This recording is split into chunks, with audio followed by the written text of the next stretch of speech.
नमस्कार दोस्तों। आरएसएस राष्ट्रीय स्वयंसेवक संघ दुनिया का सबसे बड़ा संगठन, जिसके बारे में आप में से कई लोगों को तो मालूम होगा और कई लोगों को नहीं मालूम होगा। तो ऐसे में आज के वीडियो में हम जानेंगे कि आखिर राष्ट्रीय स्वयंसेवक संघ की नींव कैसे पड़ी, इसका दायरा क्या है और आखिर राष्ट्रीय स्वयंसेवक संघ पर कब कब प्रतिबंध लगाया गया। तो आइए शुरू से शुरू करते हैं। जैसा कि दुनिया के सबसे बड़े संगठन आरएसएस की स्थापना केशव बलिराम हेडगेवार ने हिंदू राष्ट्र बनाने के सोच के साथ किया। 27 सितंबर 1925 को विजयदशमी के दिन आरएसएस की नींव रखी। ऐसे में आने वाले 2025 में आरएसएस 100 साल का होने वाला है। जैसा कि ब्रिटिश भारत के समय नागपुर से शुरू हुए इस संगठन ने न केवल भारत में बल्कि संगठन पूरी दुनिया में एक विराट रूप ले चुका है। History of RSS. हेडगेवार एक तिलकवादी कांग्रेसी, हिंदू महासभा के राजनेता और नागपुर के सामाजिक कार्यकर्ता बीएस मुंजे के राजनीतिक आश्रित थे। जैसा कि बीएस मुंजे ही वे व्यक्ति थे जिन्होंने हेडगेवार को मेडिकल की पढ़ाई करने के लिए और गुप्त क्रांतिकारी समाजों के युद्ध की तकनीक सीखने के लिए कलकत्ता भेजा था। जैसा कि बंगाल जाकर के हेडगेवार अनुशीलन समिति के सदस्य बन गए, जो कि एक ब्रिटिश विरोधी क्रांतिकारी समूह था। जैसा कि हेडगेवार बंगाल से नागपुर लौटने के बाद क्रांति दल के माध्यम से ब्रिटिश विरोधी गतिविधियों का आयोजन किया। 1918 में स्वतंत्र कार्यकर्ता तिलक के होम रूल अभियान से भी जुड़े। आरएसएस के आधिकारिक इतिहास के अनुसार उन्हें इस क्रांतिकारी से यह एहसास हुआ कि अंग्रेजों को उखाड़ फेंकने के लिए गतिविधियां ही पर्याप्त नहीं थी।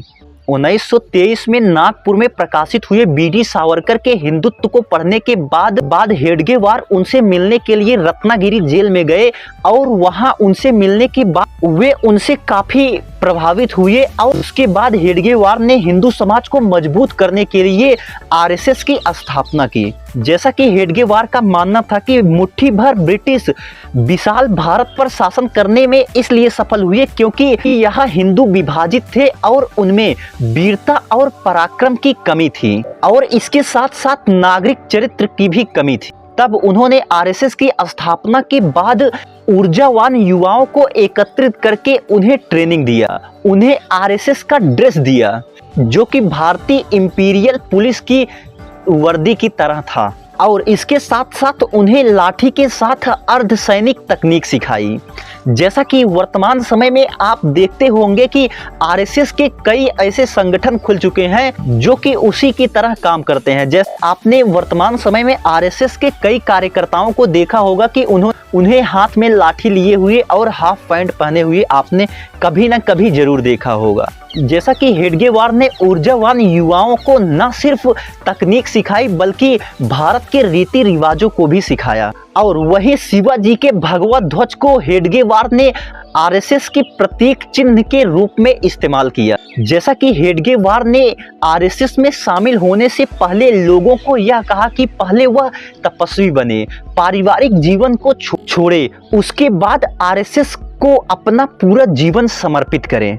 ऐसे में अब आइए जानते हैं कि आखिर संघ के दायरे के बारे में, यानी कि आरएसएस के दायरे को समझ। जैसा कि आरएसएस का दावा है कि उसके करीब 1 करोड़ से ज्यादा प्रशिक्षित सदस्य हैं। इसके साथ साथ संघ परिवार की विचारधारा से जुड़े हुए करीब 80 संगठन हैं और इसके साथ साथ आरएसएस न केवल भारत में बल्कि दुनिया के 40 देशों में सक्रिय है।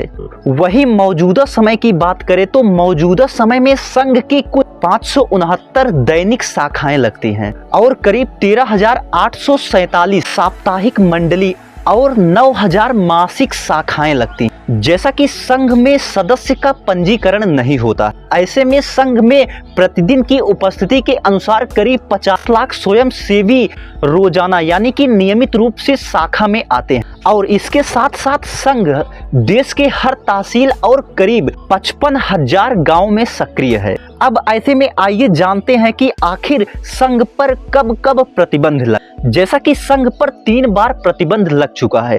जैसा कि राष्ट्रपिता महात्मा गांधी की हत्या के समय इसको संघ से जोड़ करके देखा जा रहा है और इसके साथ साथ संघ के दूसरे सर संघ संचालक गोलवालकर को बंदी बनाया गया। लेकिन 18 महीने बाद संघ से प्रतिबंध को हटा दिया गया और इसके बाद दूसरी बार संघ पर प्रतिबंध आपातकाल के दौरान 1975 से 1977 तक लगाया गया।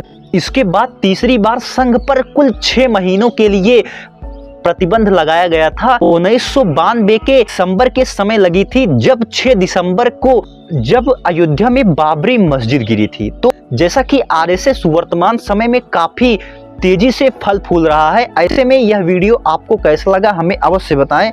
मिलते हैं अगले वीडियो में ऐसे ही बेहतरीन टॉपिकों के साथ, तब तक के लिए धन्यवाद।